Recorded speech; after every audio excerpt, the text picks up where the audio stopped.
voice every day to the world and to your heart.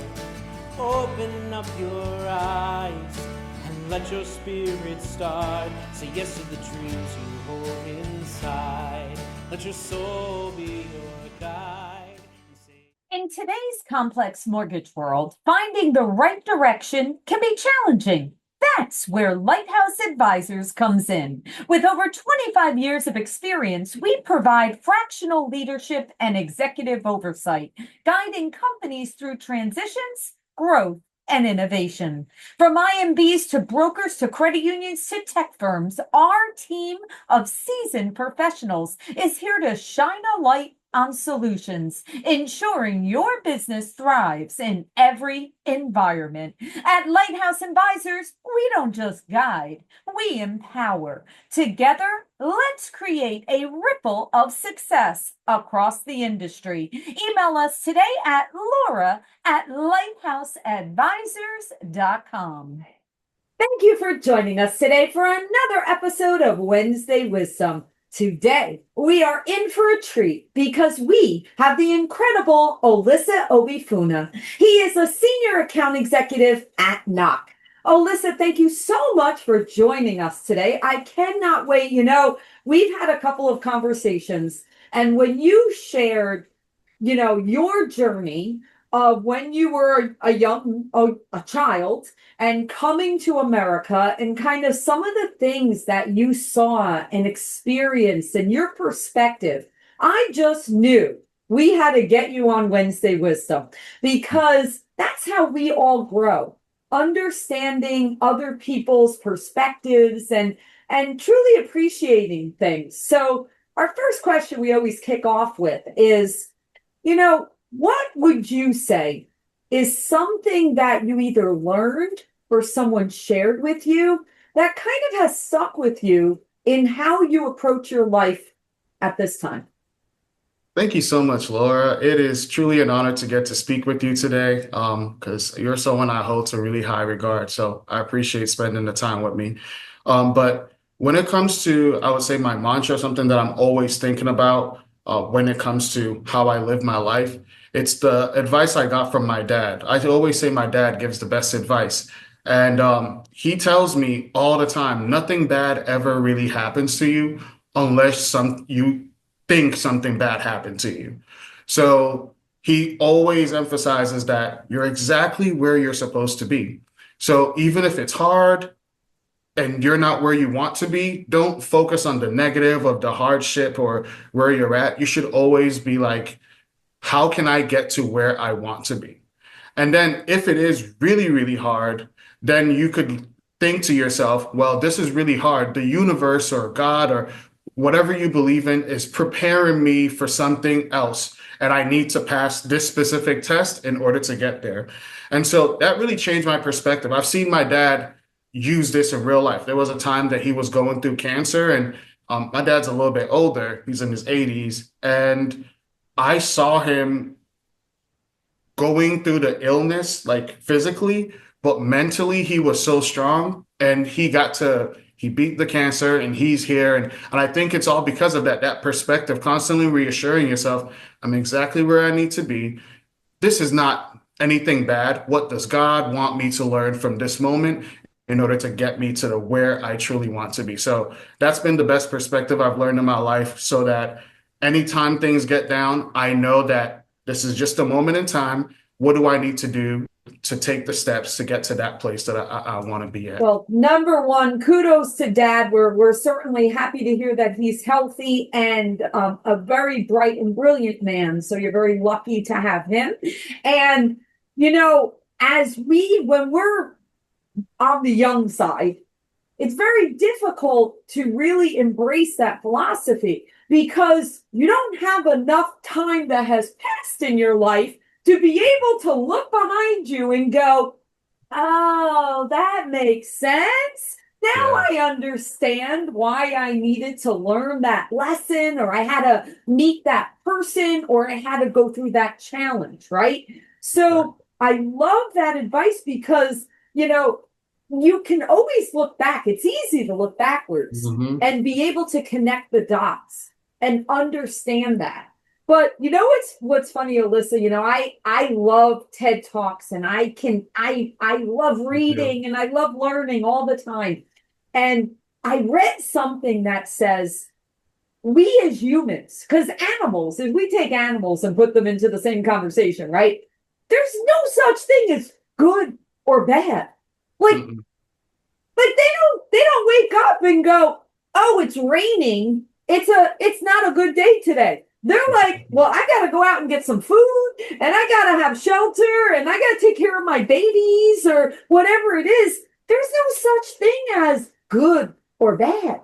Yeah, So it's take the emotion out. interesting that we label these things where it's us Yeah. causing that label. Like there is no such thing as good or bad, right? Yeah. So I want to know, with that philosophy that's so brilliant and I love it, how does that tie into how you think when you're doing that? Like, are you someone that doesn't label? It just is? Like, how do you apply it? Yeah, so I'll tell you, this is a perfect question. One of my favorite books all time is The Obstacle is the Way. It's by an author named Ryan Holiday, and it's really focused on stoicism. I found this book when I was just graduating college, and everyone has that hard time where you're trying to graduate, you're trying to find a job, and you're like, oh my God, the world is against me. And in the time when I was trying to get a job, I was driving Uber, and so I Okay, would just listen to this book all the audiobook. time. And the book pretty much just focuses on exactly what you said. Like, there is no label of good or bad. Like, something has happened. Yeah. What are you going to do to either get out of it, or are you comfortable just living in here? Because everything is a choice. It's your choice to make. And so when you take ownership over your life, and then you also take ownership over your thought process, your mindset. That's really important. If you think and you think that you can do it, then you can't. If you don't think that you can do it, you're also right as well. So it's just taking ownership over your life. If your mindset is not good, recognize that your mindset is not good, but do something to get yourself in the Take right. it off. Yeah, exactly. It might take a day or two. Like, I don't let myself like get down on things for too long, because it doesn't get me to where I'm feeling good. I want to get to feeling good right away, right? Like, I don't want to dwell on this. So I definitely use that in everything that I do. Nothing bad. My wife will tell you, like, there have been times I've been laid off and I'm down for a little bit, and then you're like, oh, I just got to go get to it, you know? Or anything else that happens in life. You just got to be like, okay, this has happened. What is the path for me to be happy again? What is the path for me to be where I am feeling like my true self, like my best self? Yeah. And So, and I know you and I had this conversation, I probably the second time we ever met each other, where I said, I always think to myself, my worst day is still better than millions of yeah, people. My worst day. yeah, Millions and millions of people would change spots with me in a second if they had the opportunity. So really, I'm gonna sit here and say I didn't have a good day. Oh no, I have a great day every day because I'm here. Like, and but you nailed it when you said we have a choice. This is our life. This is our chance. Are we gonna miss a day? No, no, I'm not missing any days, right? All right. I want to move that discussion into leadership. Now, Alyssa, I have to tell you, like, I truly believe we are in a time of leadership deficit. And mhm, and when I say that just across the board, and this isn't about titles, this isn't about experience. This is about, I feel that so many times people want to be guided. People want to be able to move forward in anything that they're doing. But so many times there isn't that leader that yeah. is kind of saying, come on, let's go. Let's do this. So I'd love to hear from you. If I was going to say, what do you feel is one of the most important leadership traits? Something that maybe it's a leader that you've had, or maybe it's something you've read, or something that you've said, I feel the true definition of what you need to provide as a leader is. What would it be? Yeah, so Laura, that's an excellent question. And it's hard to nail it down to one thing. I have a person in mind that I'm thinking about, okay, this is like an ideal person that's a leader. Um, but I think what ultimately it comes down to, a leader is someone that is humble and listens well. Because a leader is not someone that's just trying to make the rules or boss people around or anything like that. A leader has to be truly someone that, when you're speaking with those who you are leading, they genuinely feel not only do you care about them, like you're humble enough to care about them as an individual, but you're also humble enough to listen to them, not because they are in a lower position than you or a higher position, like they're human. They have points, they have emotions, they have things that they could say, and you could learn from everyone in every level of the organization or even outside of work. And so I think a leader is someone who is truly listening to understand, and ultimately from the information they've gathered, you're not going to put those people you're leading in the best position to thrive based off of, your knowledge base and like your personality type. Like everyone, it's not a one size fits all. You just got to meet people where they're at, and you have to be able to just work with them where they're at so that they could hit the goals that that they could hit. And I think a leader is also not going to have someone that they don't believe in, right? So if you're a leader, you have to be really decisive. And when you have these people that you're leading, you have to say, okay, I chose these people, or maybe I didn't choose these people, but based off of what they're telling me, I want to work with them to hit that peak that we know that we could get them to. Yeah, I mean, I love that, and spot on. I'm, again, because I listen to so many things, that I'm fascinated by how low of the amount of people, and I'm trying to think of the percentage, but I don't want to quote it because I might not be accurate, but how low the percentage is of people that truly love what they do. And the numbers are really scary low of the number of people that are truly engaged and love what they do.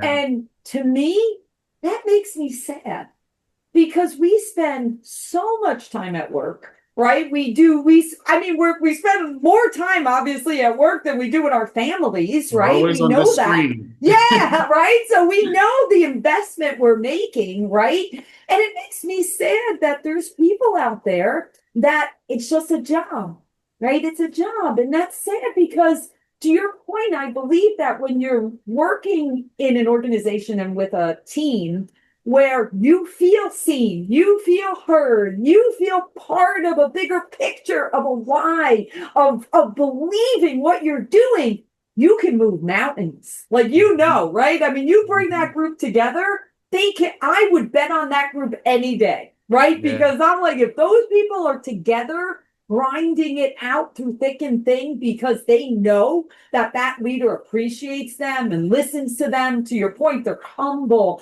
They're all of those traits. That company is going to go skyrocket, because they're going to treat the customers the same way that they feel.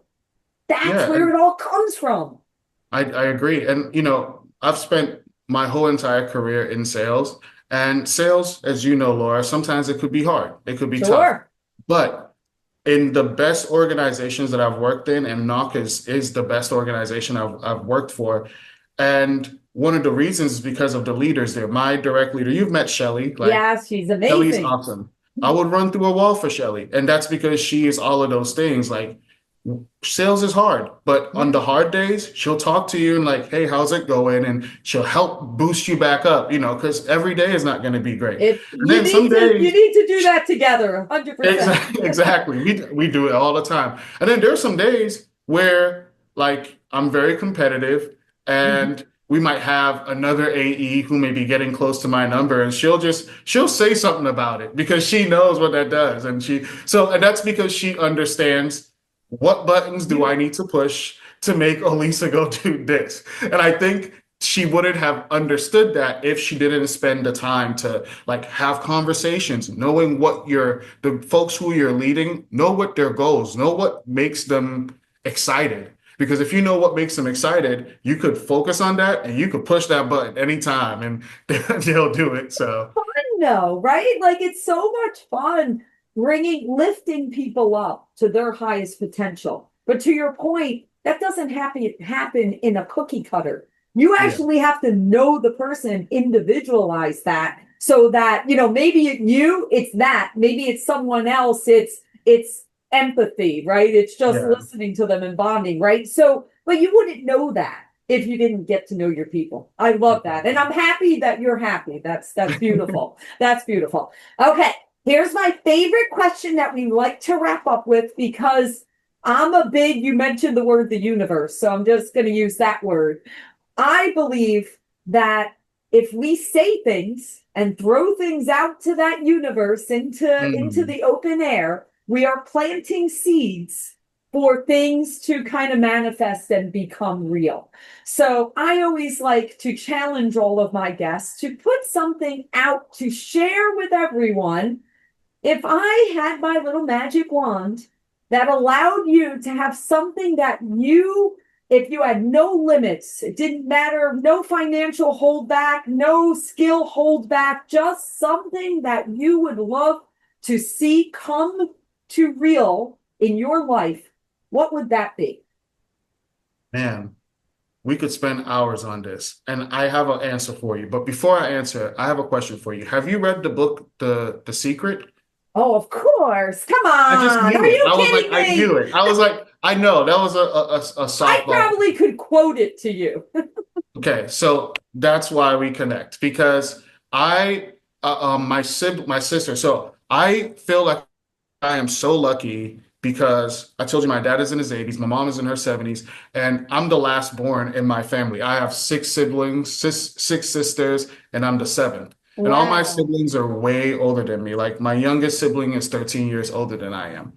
And I get the benefit of getting to see everyone do things first, and I just learn from it. Like from my dad to my siblings and stuff, like they just do things and I just pick up and then they share so much information. You had mentioned something earlier about when you're young, like it's hard to see things like how it is because you need to live a You need long, to live long it time to first. look back. Yeah. Exactly. But I didn't have to go through that for a lot of things. I mean, there's sometimes I make a lot of mistakes, right? Like myself, Well, I that's how choose you not to learn. listen. But I get those tidbits from my family. And one of those, what I picked up was from my sister, Olga, who was a really big, she loved The Secret. This was like back in 2006. I was probably like Yeah, that's when it 13 came years. out. That was Yeah, like that was when it actually first came out. Yeah. that's amazing. So this was my second year in America, Okay. 2006. I am living with my sister out there in Boston, and it was like she would make us watch the video, like the video and Yes. It everything. was literally And on a VHS tape, I think, yes, originally. yes. And so like I just loved it. And you'd be in the house and she'd be like, I don't like what you're saying. You're bringing negative energy. Like, she would always say that. And so I just grew up with that, like just lived with it. And so I was also like an athlete and I used proponents of what I learned from The Secret to just like visualize Yeah. and kind of visualize the competition or anything that I want. So Yeah. now being 31 years old, I still look myself in the mirror and I say positive affirmations to myself, looking loony. So to those who don't understand, I still journal, like write the things that I want to do. So like that's why I was like, I know Laura has read The Secret, so I'm glad. I'm glad. All right. But So what are we writing down in that journal? yes. So my big moonshot is to give back to the community that I came from. Like I told you, I was born in Enugu State, Nigeria. So, but the village I'm from is it's called Akweze Okay. in Anambra State, Nigeria. And it's crazy. In 2025, most people still don't have electricity. like where I grew up, and that's the thing about how I'm so appreciative of everything that I have. When I came to America, it was not uncommon for me to go without electricity for days or weeks at a time. And it was just common. Like at nighttime, you live through candlelight, Wow. kerosene, burning kerosene lamps and things like that. No AC, or if you were lucky, you had a generator, right? And that could power you for a while. But gas cost money, and everyone didn't have that. So my big moonshot would be to find an opportunity to put electricity in our village 24/7, the same way that we have it here, because just having the electricity opens up so many avenues. Like if you're in school, like we have schools there, and you go to school and you want to come home and do your homework, you're doing it by candlelight. Or if you don't have access to the same internet that everyone else has access to just because the electricity isn't on, right? So it's not like the electricity isn't there, it's not consistent. It might be here today, but it might not be on for a month.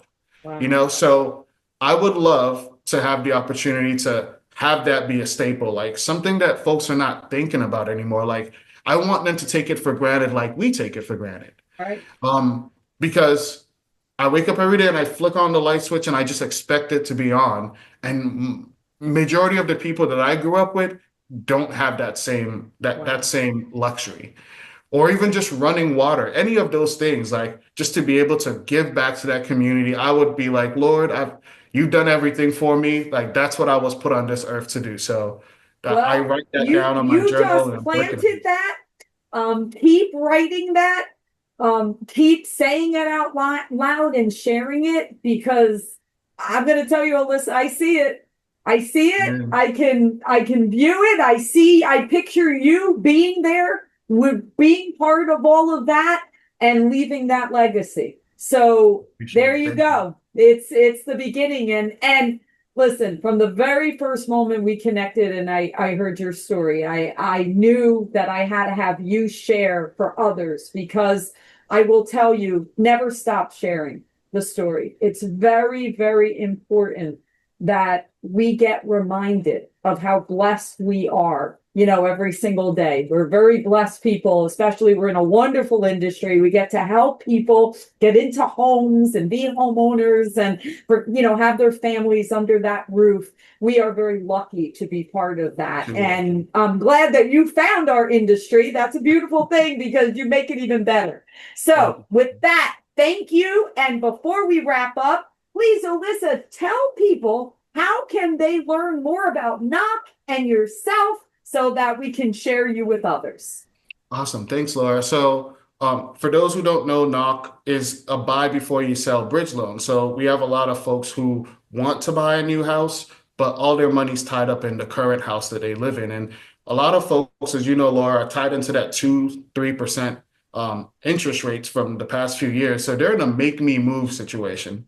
So what Knock offers is the ability to access that equity at 0% interest. They could use that to cover the down payment towards the new home, cover closing costs, pay off debt. Student loans is all in the news now, so you could cover that student loan debt, and do a lot more, even renovate your house. And so I love that opportunity for folks to, if you have questions on how that program works, feel free to just reach out to me. It's great to go on knock.com. If you have scenarios, you could just go to knock.com, hit the get started button. You could enter the property address and it'll give you an instant estimate. And that's all you need to do. It's really just that simple. So Awesome. hopefully we could It's a get to great work with you. program. Thank you for sharing. Alyssa is amazing. And thank you so much for sharing a piece of your wisdom with all of us. Thank you, Laura.